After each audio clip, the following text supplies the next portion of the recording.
आज हमसे कहती हैं कि तुम वफादार नहीं हो।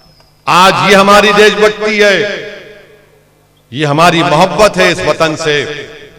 मुंबई में पाकिस्तान से लश्कर तैयबा के हाफिज सईद के ट्रेनिंग में दहशतगर्द मुंबई की सड़कों पर, वीटी स्टेशन पर, 5 स्टार होटलों में जिसमें ताज की होटल भी शामिल है, उन दहशतगर्दों ने भारत की सरजमीन पर खून की होली खेली।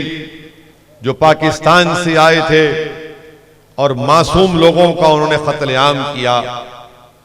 तो ये आज ही के दिन इसी वक्त शाम के वक्त में पूरे मुल्क में एक तूफान का माहौल था। लोग वो नजारे टीवी पर देखकर परेशान थे कि आखिर ये कौन शयातीन है जो पाकिस्तान से आकर हमारे मुल्क की सरजमीन पर मासूम लोगों को अपने बंदूक और अपने बमों से उनको कत्ल कर रहे हैं। तो आपको मैं याद दिलाना चाहता हूं कि उन दहशतगर्दों को जो पाकिस्तान से आए थे, उनका मुकाबला करते हुए हमारे मुंबई पुलिस के बहादुर ऑफिसर शहीद हो गए। उन्होंने अपनी जान की अजीम कुर्बानी दी, जिसमें हेमंत करकरे का नाम हम कभी नहीं भूल सकते। इस हेमंत करकरे ने गामा हॉस्पिटल में उन दहशतगर्दों को पकड़ने के लिए जाता है और बाद में खबर आती है कि हेमंत करकरे को उन जालिम पाकिस्तान से आए हुए दहशतगर्दों ने हेमंत करकरे की जान ले ली। और भी कई बहादुर पुलिस ऑफिसरों ने हेमंत करकरे के साथ अपनी जान को कुर्बान कर दिया इस देश के लिए। अजमल कशब को पकड़ने के लिए एक बहादुर पुलिस कांस्टेबल ने अपनी जान को कुर्बान किया और वो जालिम अजमल कशब को जिंदा पकड़ा गया। तो मैं आज यहां खड़े होकर उन तमाम बहादुरों को सलाम करता हूं जिन्होंने अपनी जान को कुर्बान किया इस देश के लिए, इस मुल्क के लिए, वतन अजीज के लिए। और पाकिस्तान से जो दहशतगर्द आए थे उन तमाम का खात्मा भी किया और एक को जिंदा पकड़ा।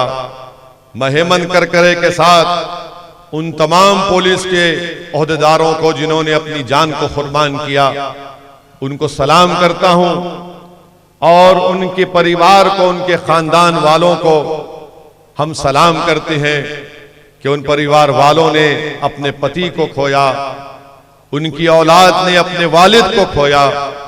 और वो ऐसा गम है कि जिंदगी भर जो उनकी जिंदगी में एक वैक्यूम और खला पैदा हो गया, वो कभी पूर्ण नहीं हो सकेगा। हम सिर्फ उनको याद कर सकते हैं और उनकी कुर्बानी को अगर हम रायगा जाने देंगे, अगर हम उनको भुला देंगे तो फिर उनकी कुर्बानी रायगा जाएगी।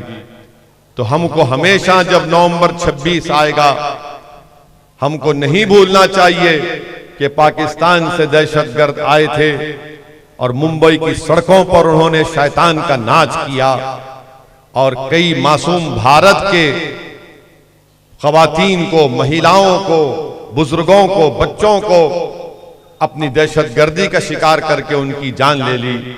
हम सलाम करते हैं हेमंत करकरे को। मेरे अजीज दोस्तों और बुजुर्गों, जब हम हेमंत करकरे को याद करते हैं तो भारतीय जनता पार्टी में, भाजपा में एक एमपी है, मध्य प्रदेश से एमपी है, वो भी महिला है। उन्होंने ये कहा कि मैंने हेमंत करकरे को शराब दिया था, इसीलिए हेमंत करकरे मर गया।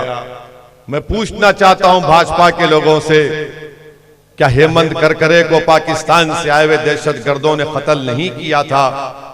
तो किस बुनियाद पर भाजपा की एमपी ने उस वक्त ये बयान कैसे दिया था? क्या जुर्रत उस भाजपा की एमपी की कि वो एक मुल्क के बहादुर को, जिसने दहशतगर्दों से मुकाबला करते हुए, टेररिस्ट से मुकाबला करते हुए, आतंकवादियों से मुकाबला करते हुए अपनी जान को कुर्बान कर दिया। उस हेमंत करकरे के बच्चे यतीम हो गए, उसकी बीवी बेवा हो गई। मगर भाजपा की एमपी उसने कहा कि मैंने शराब दिया था। अब आप बताइए, भाजपा जिसको पाकिस्तान के दहशतगर्दों ने मारा वह कहती है कि मैंने शराब दिया इसलिए वो मर गए। ये देशभक्ति है भाजपा के उस एमपी की। इसका फैसला आपको करना है। मगर हम हेमंत करकरे के साथ जो हमारे बहादुर पुलिस के ओहदेदार हमारी रक्षा करते हुए, देश की रक्षा करते हुए मर गए, हम कभी नहीं भूलेंगे हेमंत करकरे को। और वो अजमल कसब, हमने भारत के कानून के तहत उसको जेल में रखा, कोर्ट में केस चलाया और उसको सजा दी, उसको फांसी दी गई थी। और जब अजमल कसब को फांसी दे दी गई तो हुकूमत ने कहा कि इसको दफनाने के लिए कब्रिस्तान के लोगों से कहा कि इसको दफना दो। मैं सलाम करता हूं मुंबई के उस कब्रिस्तान के जिम्मेदारों को जिन्होंने कहा कि हम अपनी देश की सरजमीन इस जानवर को नहीं देंगे जिसने हमारे देश के लोगों की जानें ली, जो आतंकवादी है। मैं सलाम करता हूं, हमने अजमल कसब को भारत की जमीन में दफनाने नहीं दिया। आज ये हमारी देशभक्ति है, ये हमारी मोहब्बत है इस वतन से। क्यों ना हो हमको इस देश से मोहब्बत, क्योंकि इस देश को आजाद कराने में मौलाना अबुल कलाम आजाद ने जेल की सोबतों को बर्दाश्त किया। जौहर बरादरान ने अपनी जिंदगी के चैन और सुकून को बर्बाद कर दिया। एक भाई तो लंदन गए थे अंग्रेजों से बात करने के लिए और उन्होंने कहा था अंग्रेजों से कि अगर मुझे आजादी नहीं मिलेगी तो मैं भारत को जिंदा जाना पसंद नहीं करूंगा। उनका इंतकाल हो गया तो उनकी लाश को बैतुल मक़दस में दफनाया गया। क्यों ना हो हमको इस देश से मोहब्बत कि हमारे बुजुर्गों ने, अल्लामा फजल खैराबादी रहमतुल्लाह अलैह ने अंग्रेजों के खिलाफ जिहाद का फतवा दिया था और काला पानी की सजा काटी। और जब उनके बेटे ने अल्लामा फजल खैराबादी के रिहाई का आर्डर लेकर आए तो मालूम हुआ कि अल्लामा फजल खैराबादी दुनिया से चल बसे। किफायतुल्लाह काफी ने इस देश के लिए अपना सब कुछ कुर्बान कर दिया, फांसी के पर चढ़ गए। क्यों ना हो हमको इस हमारे वतन अजीज से मोहब्बत कि जहां पर हमारे उलमाओं ने, शेख महमूदुल हसन ने, हुसैन अहमद मदनी ने, इन जिम्मेदारों ने मसाइब और मुश्किलात उठाई इस देश को आजाद कराने के लिए अंग्रेजों से। इस देश के चप्पे चप्पे से हमको मोहब्बत थी और रहेगी। हम जब पैदा होते हैं अपनी माँ की कोख में 9 महीने रहकर हम इसी जमीन पर पैदा होते हैं और जब अल्लाह की तरफ से बुलावा आता है तो हम इसी जमीन में चले जाते हैं। इस मुल्क के कब्रिस्तान भारत के अल्पसंख्यक समाज के वफादारियों की निशानियां हैं। हमारे कब्रिस्तान हमारे वफादारियों की निशानियां हैं। अगर आज के उठकर कहता है हमसे देशभक्ति की बात करता है, हमारी वफादारी पर शक करता है, तो हम उनसे ही कहेंगे कि जाओ ये कब्रिस्तानों को देखो कि हम जब पैदा हुए तो आंख खोली, हमारे कान में अज़ान दी गई और हमने इस देश के लिए काम किया। अब जब हम चले भी गए तो सीना तान कर इस जमीन में सो रहे हैं। मेरे अजीज दोस्तों और बुजुर्गों, फख्र करो अपने आप पर। और अगर कोई आकर आपको डराता है तो आपको डरने और घबराने की जरूरत नहीं है। भारत हमारा था, हमारा है और रहेगा। हमको कोई देशभक्ति के सर्टिफिकेट नरेंद्र मोदी, अमित शाह से लेने की जरूरत नहीं है। हमको देशभक्ति के सर्टिफिकेट कांग्रेस और कोई किसी पार्टी या लीडर से लेने की जरूरत नहीं है। ये कोई नहीं था जब हम इस मुल्क के लिए लड़ रहे थे। संविधान बना तो बाबा साहिब अम्बेडकर ने संविधान बनाया। अगर बाबा साहब नहीं होते तो संविधान नहीं बनता।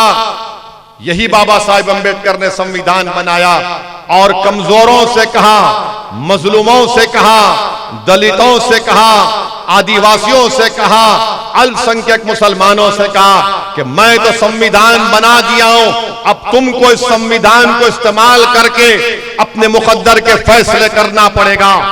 तुमको ताकतवर बनना पड़ेगा। मैं तुमको वोट डालने का इख्तियार दे रहा हूं। तुम वोट के जरिए अपनी लीडरशिप को पैदा करो, अपने कायद को पैदा करो, ताकि तुम्हारी आवाज इस देश के पार्लियामेंट और विधानसभा में गूंजे। आज अगर हमको खराजी अकीदत पेश करना है उन लोगों को जिन्होंने भारत का आईन और संविधान बनाया, तो आपको ताकतवर बनना पड़ेगा, आपको अपनी सियासी लीडरशिप को बनाना पड़ेगा, आप ही की सफों से कोई आपका लीडर बनना पड़ेगा, तभी जाकर हम मौलाना अबुल कलाम आजाद को खिराज अकीदत पेश कर सकेंगे, तभी जाकर हम बाबा साहिब अम्बेडकर को खिराज अकीदत पेश कर सकेंगे।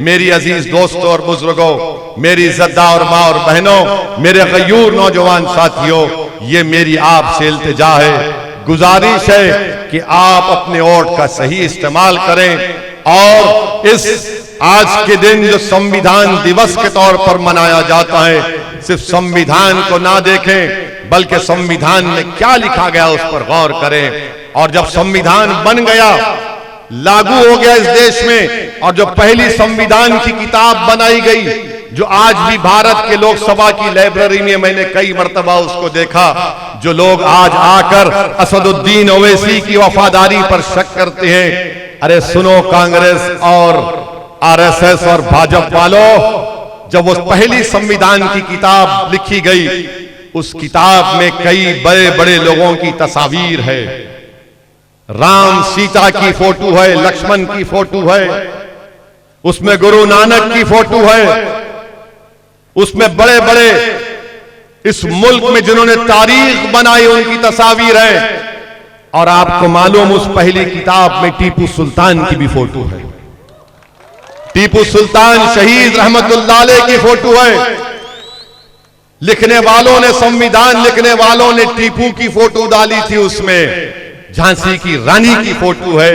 आज हमसे कहती हैं कि तुम वफादार नहीं हो, अरे उस किताब लिखने वालों ने टीपू की फोटो डाली।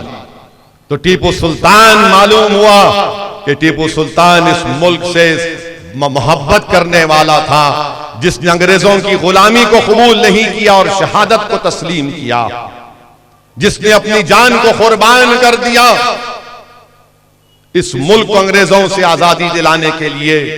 उसने कहा था कि 100 साल की गुलामी से एक दिन की आजादी बेहतर है। तो पहली संविधान की किताब में शहीद टीपू सुल्तान की भी फोटो है। मैं इसलिए समझा कि इस मौके पर बोला जाए। यकीनन ये चुनाव का जलसा है, मगर अगर मैं आज के इस तारीखी दिन इन बातों को नहीं कहूंगा तो मैं अपने आप से इंसाफ नहीं कर पाऊंगा।